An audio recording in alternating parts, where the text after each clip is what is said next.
In diesem Video vergleichen wir das neue Set von Lumibrix und ein älteres von Lego. Beides inspiriert von Vincent van Gogh. Wer hat es besser umgesetzt? Bei einem Set war ich echt von ein paar Sachen überrascht. Schauen wir uns gemeinsam an.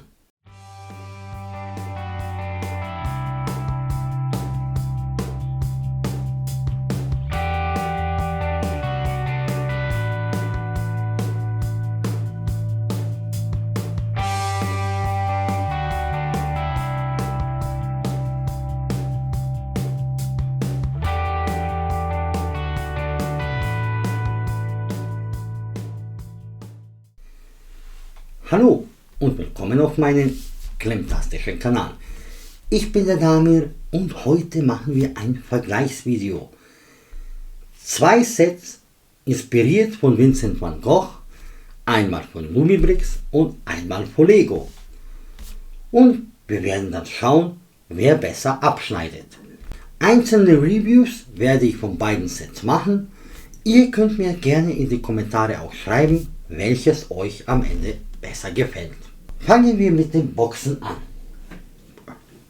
Hier die Box von Lego. Wie typisch bei Lego Ideas eine schwarze Box. Ja, das ist die Vorderseite. Das Set hat die Setnummer 21333. Und schwarze Box zeigt das Set. Nichts Besonderes. Und hinten quasi hier die Maße, das Original und wie man es ausstellen kann.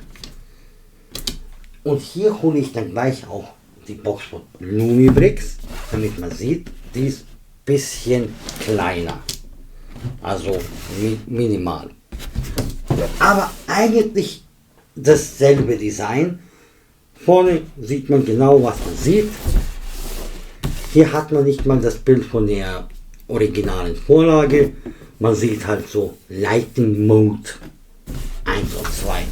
Und ja, dieses Set hat die Setnummer 21001.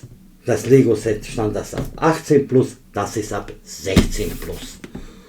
Da würde ich sagen, das Boxdesign meiner Meinung nach egal. Ist beides dasselbe. Ich würde auch sagen, in beide Boxen kann man auch das Set gut verstauen. Dann haben wir die Bauanleitungen. Einmal die von Lego und einmal die von Lumibrix. Von Lumibrix hat es 468 Seiten, 890 Bauschritte, was 2,9 Teile pro Bauschritt macht und 164,5 Teile pro Bauabschnitt. Dieses Set hat 16 Bauabschnitte und das von Lego tatsächlich viel dünnere Bauanleitung, hat 232 Seiten, 356 Bauschritte, ist unterteilt in 9 Bauabschnitte, was 6,51 Teile pro Bauschritt macht und 257 Teile pro Bauabschnitt. Hier bei Lego sehen wir das originale Bild. Und dann haben wir sogar ein bisschen Geschichte. Das finde ich super. Hier haben wir hier originale Bilder und das. Und dann, wenn man es auch daneben stellt, sieht man, es ist schon gut getroffen. Und dann hier sieht man noch das von Lego Ideas eingereichte Modell. Und schon fängt dann der Bau an. Baut man die Minifigur und die Staffelei. Das ist lustig, das wurde bei Lumibrix zum Beispiel am Ende gebaut. Und da fängt der Bau an. Große Bilder, nicht zu viele Teile, obwohl bei diesem Set könnte man fast sagen, viel mehr als normalerweise pro Bauschritt. Hat einen grauen Hintergrund, was neu gebaut ist, ist rot umrandet, alles in Vollfarbe. Gute Bauanleitung, kommt man ohne Probleme durch. Die Bauanleitung von Lumibrix, die hat hier halt einmal das Modell, so ein bisschen halt wie man das ausstellen kann, aber ein Bild vom Original habe ich nicht gesehen. Also quasi weniger als die von Lego. Dann kommen diese ganzen Sicherheitseinweisungen wegen der Beleuchtung und dann fängt der Bau an. Hier fängt man mit dem Rahmen an. Ich glaube, bei Lego hat man auch mit Rahmen angefangen, aber hat man zuerst die Minifigur gebaut. Große Bauabschnitte oder große Bauschritte, alles in Vollfarbe, was neu gebaut ist, ist rot umrandet. Beide Hersteller machen sehr, sehr gute Bauanleitungen. Beide Hersteller haben PDF sofort bei Release. Da kann ich wirklich jetzt keinem einen Vorteil geben, weil ich baue immer mit PDF. Ich finde die Bauanleitungen von beiden Herstellern gut gemacht. Dann die Maße von den Sets. Holen wir zuerst das Set von Lumibrix. Das Set hat eine Breite von 40,5 cm, eine Tiefe von 12,5, wenn man das so genau nimmt, kann man das vielleicht gut erkennen. So, und eine Höhe von 28,3 cm. Bei Lumibrix bekommen wir noch so ein kleines Seitbild. Das Seitbild hat eine Breite von 11,3 cm, eine Höhe von 8,9 und eine Tiefe, je nachdem wie man das jetzt hier einstellt, von 3,5 bis 7,5 cm, damit es auch schön stehen kann. Kommen wir dann zu dem von Lego. Das Lego-Set hat eine Breite von 38 cm, also ein bisschen schmaler quasi oder enger, egal. Eine Höhe von 28 cm und eine Tiefe von etwa 12 cm. Aber das kommt auch darauf an, wie man auch diese Figur einstellen kann, dann kann es ja quasi noch tiefer sein. Das wären dann die Maße. Dann kommen wir zum Teileanzahl, Gewicht. Das Set von Lumibrix hat 2632 Teile, also knapp 300 mehr als das Set von Lego. Beide haben eine Minifigur. Das Lumibrix Set hat ein Gewicht von 2360 Gramm, das von Lego 2080 Gramm. Die Minifiguren blende ich euch jetzt ein. Ich finde, bei den Minifiguren ist es eine Geschmackssache. Ich finde die beide süß, aber tatsächlich, wenn ich die jetzt von hinten ansehe, gefällt mir die von Lumibrix besser, obwohl man die jetzt auch nicht hinsetzen kann. Aber das ist absolute Geschmackssache und da werde ich auch jetzt nicht bewerten, was besser ist oder nicht. Da wir vorhin die Teile und das Gewicht erwähnt haben, würde ich jetzt sagen, machen wir den Preis-Leistungs-Vergleich. Lumibrix kriegt man aktuell unverbindliche Preisempfehlung für 136 €. Auf der Lego-Webseite kostet dieses Set von Lego 169,99 €. Was in der UVP einen Teilepreis bei Lumibrix 5,17 Cent macht und bei Lego 7,34 Cent. Einen 100 Gramm Preis bei Lumibrix von 5,76 € und bei Lego 8,17 €. Was man weiß, ist, dass bei Lego immer Rabatte gibt. Auch bei Lumibrix. Aktuell nicht, da das Set sehr neu ist, aber auch da kann man immer mit 20% Rabatt rechnen. Also habe ich dann ausgerechnet, mit 20% Rabatt hätten wir einen Preis bei Lumibrix von 108,80 €, Teilepreis von 4,13 Cent und einen Preis pro 100 Gramm von 4,81 Cent. Bei Lego habe ich das für 124,90 € gekauft. Ich glaube, das war 27% Rabatt. Bestpreis war 30% Rabatt, also vielleicht noch 5 € weniger. Aber mein Preis wäre dann 124,90 €, 5,39 Cent pro Teil und knapp 6 Euro pro 100 Gramm. Für Lego-Verhältnisse toller Preis. Was dann bedruckte Teile angeht. Lego hat 14 bedruckte Teile. Das hier sind bedruckte Teile und schön geregelt. Lumibrix hat, ja, ich weiß jetzt nicht, wie ich das berechnen soll.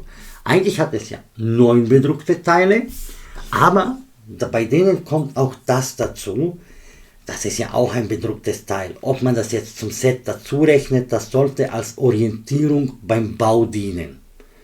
Also, sagen wir dann 9 bedruckte Teile. Was man weiß, bei Lumibrix kommt immer eine Beleuchtung dazu.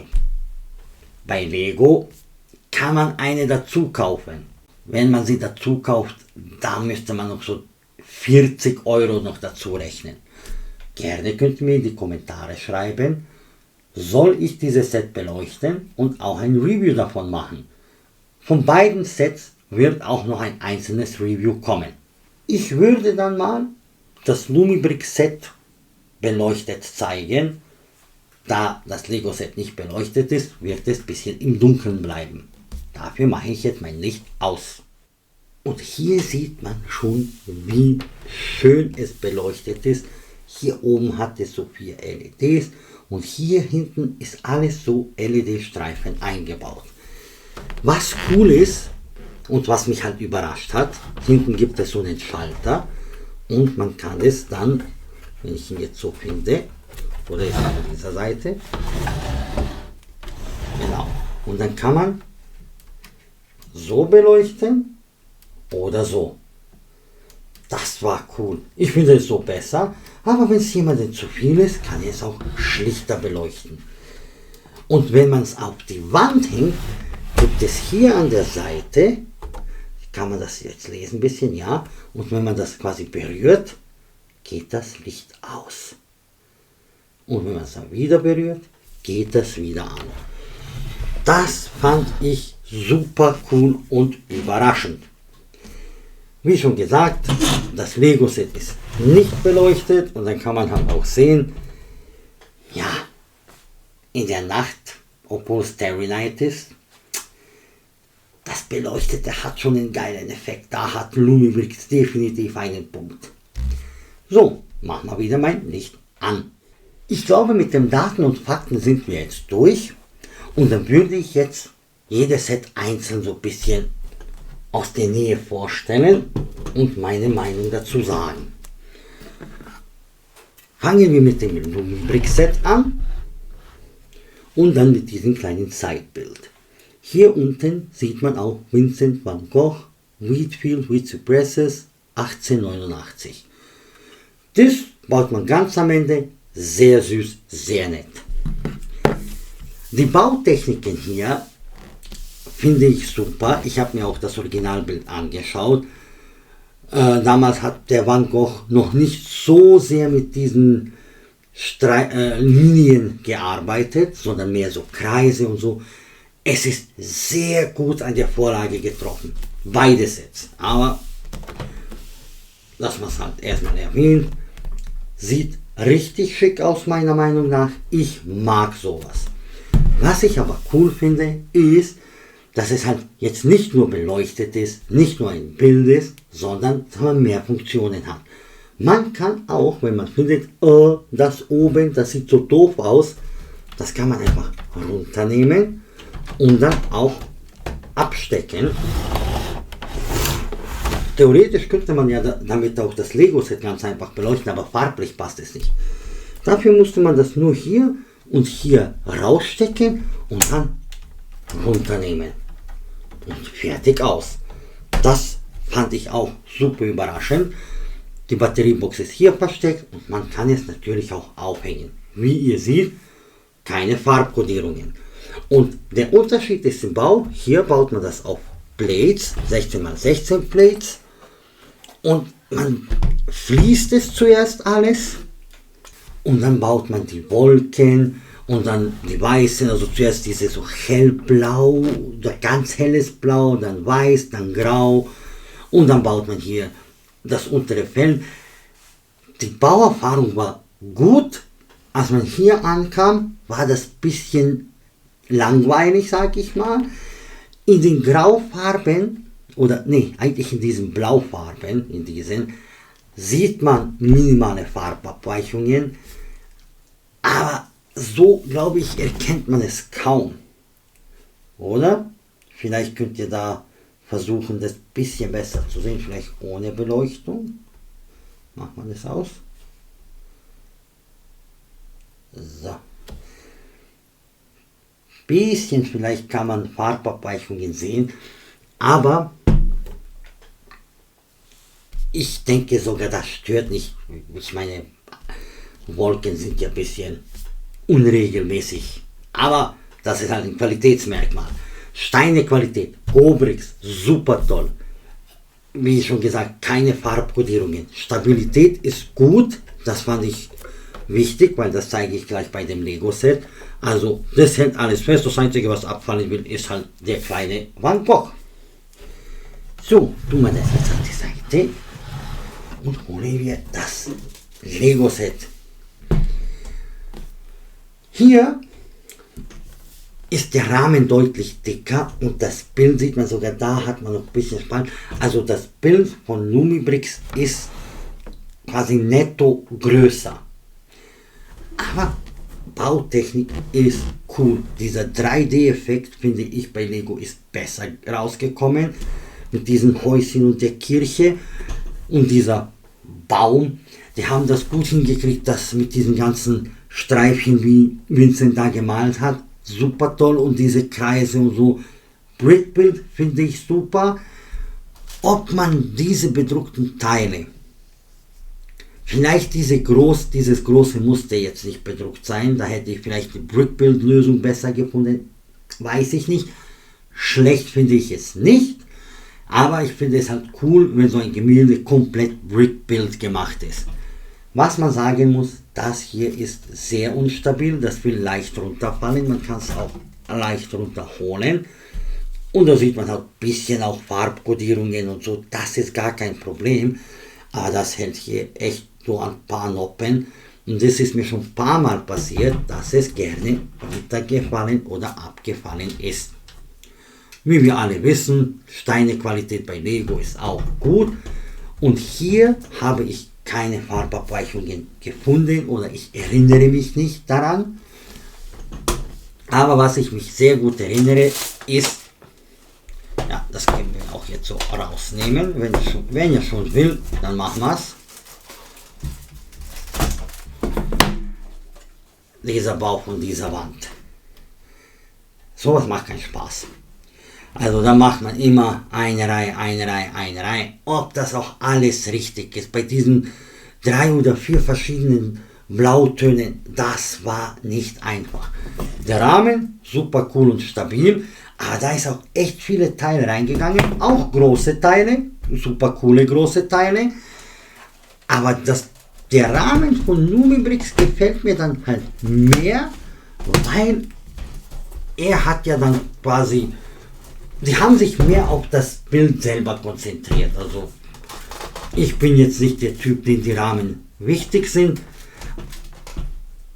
Aber auch das zum Beispiel finde ich viel stabiler bei Lumibrix. Das kann man nicht so leicht rausnehmen. Da ist das Bild hier überall mit so diesen Pins nochmal befestigt. Das tut man auch. Also hier mit diesen Pins. Und das tut man auch alles rein. Und so. Ich habe das Gefühl, dass das stabiler ist. Aber das heißt nicht, dass das Lego-Set unstabil ist oder instabil. Jo, also das wären dann die Vergleiche. Und dann kommen wir jetzt zu meiner Meinung. Viel muss ich da jetzt nicht nachdenken. Mein Favorit ist das Lumibrix-Set. Die Beleuchtung macht den größten Unterschied. Aber auch wie es gebaut ist, komplett Brickbuild, finde ich super. Hier, eine Sache habe ich bei Lumibrix vergessen. Das fand ich auch wieder überraschend gut. Unten haben sich hier Prints eingelegt mit den verschiedenen Gemälden von Van Gogh.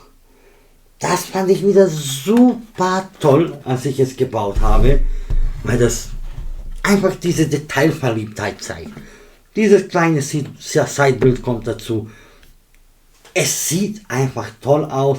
Vielleicht liegt das auch am Bild, weil es ein bisschen heller ist, aber plus auch noch beleuchtet. Dieses Set von Lego mag ich auch sehr. Es steht auch bei mir schon seit ein paar Jahren. Aber jetzt im Vergleich, wenn ich sehe, was jetzt da Lumibrix rausgegeben hat, da hat mir hier der Bau viel mehr Spaß gemacht, weil wie ihr seht, wie viele kleine Teile das sind. Es hat weniger Teile, es kostet mehr, auch mit Rabatt kostet es mehr, es ist nicht beleuchtet, möchte ich es beleuchten, müsste ich nochmal 50 Euro dazu zahlen oder so. Dass das hier so gelöst ist, finde ich jetzt auch nicht so super. Man kann es natürlich runternehmen, aber bei Lumibrix ist es einfacher, man zieht es nur raus. Also, und man hat jetzt auch nicht so viel Displaymöglichkeiten. Du kannst ja die Displaymöglichkeit selber aussuchen, aber bei Lumibrix, da du ja die verschiedenen Beleuchtungsmöglichkeiten schon hast, hast du auch nochmal mehr Möglichkeiten, wie du es ausstellst. Sind ja definitiv Erwachsenen-Sets. Für beide Sets muss man ein ruhiger Typ sein. Ich denke, das hat noch am meisten Spaß gemacht bei Lego, was Bauerfahrung angeht und diese schiefen Sachen und so. Wenn man schon zum Baum kommt, das ist dann wieder anstrengend wegen den Farben. Bei Lumibrix hat mehr Bau Spaß gemacht. Vor allem der Hintergrund war nicht so anstrengend wie hier bei diesem Set. Ich kann nur sagen, mein klarer Favorit ist das Lumibrix Set. Ich werde euch beide Sets unten verlinken und auch das Beleuchtungsset von Lego. Kommentiert gerne, was meint ihr?